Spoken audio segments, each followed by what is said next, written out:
Yeah, we have that too. And that's the kind of news we have every night. But with the tragedy, we have the kinds of stories that you just mentioned, the human creativity, how different enterprises are making masks. I think Hanes, even underwear, is making gowns, and they've had to reinvent themselves. You know, because you're very spiritual, that this is all a lesson. This is all a lesson. Do you see us learning this lesson this time around? One can always hope. That's what hope restored means. But I read in the paper yesterday after Sandra handed it to me, a story about the Ford Motor Company Yes. starting to make masks instead of cars and working day and night to do something absolutely, totally positive for the good of mankind or humankind. I'm trying to keep up to date here. And this is revolutionary.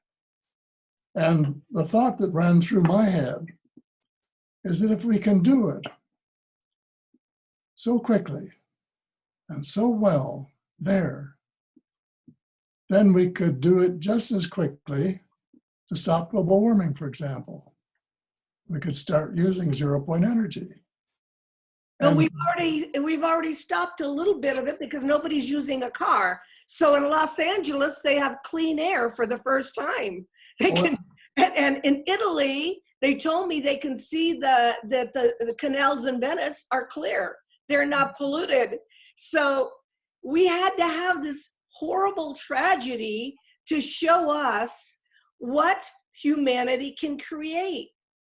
And there are pictures from space taken to show that the color of the earth has changed and the blue is brighter, and that we're better off in that respect than we have been before. But first of all, we have to get people to realize that the global warming crisis is far, far worse than most people have admitted.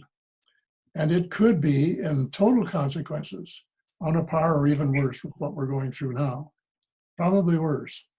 And so what we have to do is convince people that our children deserve better, that they shouldn't have us making a lot of poor judgment mistakes, a lot of things that we have continue or stubbornly stick to.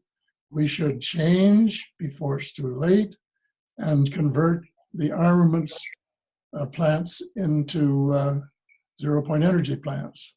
Just the obverse to what we did in World War II that I often talk about, and I think you've heard me talk about it. Yes. At the end of late in the war there, we were converting all of the automobile plants, the refrigerator plants, the washing machine plants into armaments plants.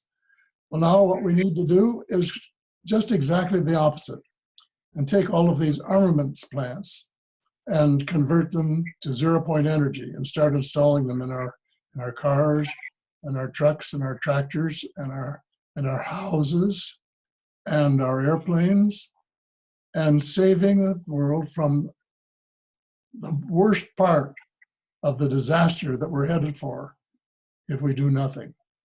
And Paul, I'm going to stop you for a minute, because in order to do zero-point energy, we have to admit that we have zero-point energy. And that's where the UFO phenomenon came in, because whatever is flying around that we've been looking at for years, all governments have been looking at for years, is not using oil and petroleum. Whatever is flying around is using an energy that could save the planet.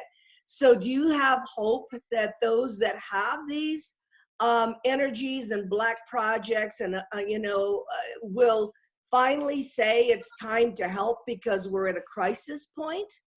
we just have to insist that they do. I phoned somebody the other day that I respect, and I can't use his name because it's known right across the country, and asked if he knew of working models. And he said, yes, 2.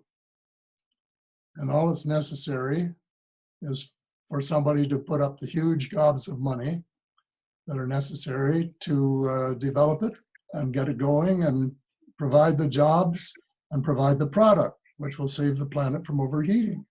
And that's where of course, my new book comes in, because it provides the gobs of money that are necessary for zero-point energy, and to change from oil to new little boxes that you can put in your car or your house, and then you don't have to worry about the hydro wires coming down if you have a storm or a flood or whatever, and your lights go out and your power goes out and your heat goes off in the wintertime, and all of these inconvenient things that happen to people. You can eliminate them all, and you can stop the warming long before we get to the 2 degrees that people are aiming at now, which is far, far too slow. And coming back to Einstein, let's for once learn from our mistakes and do something really dramatic and really hopeful, and say, what about our children? What about our grandchildren? What about our great-grandchildren? As you know, I have 5 great-grandchildren. I keep looking at these little kids and say, nobody gives a damn about them, because they're not doing anything. They talk a good line, but then the next minute they're building another pipeline or doing something going in exactly the wrong direction. And this is really, people talking out of both sides of their mouths. One, we're for doing something about energy, and on the other, yes, but we'll have to build some more pipelines and things to provide jobs in the next 20 or 30 years during the transition. It is too little, too late, and they really know it down in their hearts, but they're too prone to listen to the people with big bucks who support their candidacies and who support them at election time, and who in effect have power so great that you're like fighting an elephant, but we just have to do it because we have to do it. And so I hope and pray, and I mean that in the literal sense, that more and more people, and there are more people, begin to take these things seriously and realize we've got a spiritual problem on our hands, because we have to start caring about our brothers and sisters and cousins, because as I say in Hope Restored, we are all brothers and sisters, red and yellow, black and white. We are all related.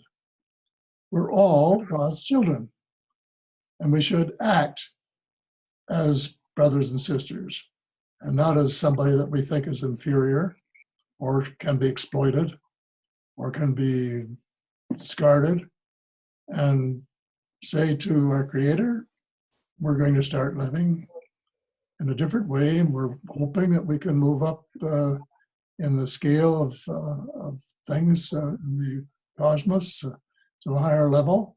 And there's some indication that may be in the works coming along, and we're going to ask for help.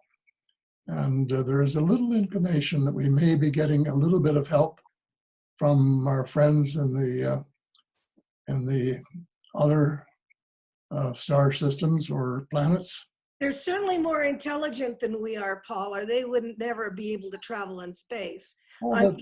They must see a different view of the planet than we do. We're still stuck in that very provincial view. I got a top secret magic report not long ago.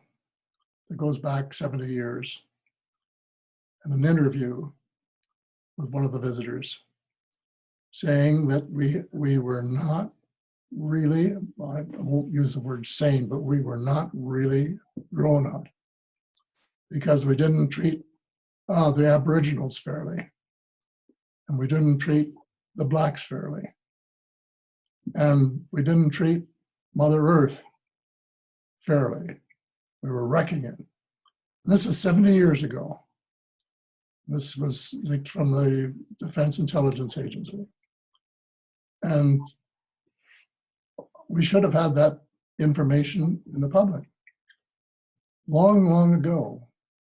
It's a great disservice that our countries have done for us in keeping us in the dark for so long and letting us think that we still are sort of the center of the universe instead of just being a small cog in a big Well, machine. God help us if we're the center of the universe. God help us. Yeah, well, we're not. So that problem is taken care of already.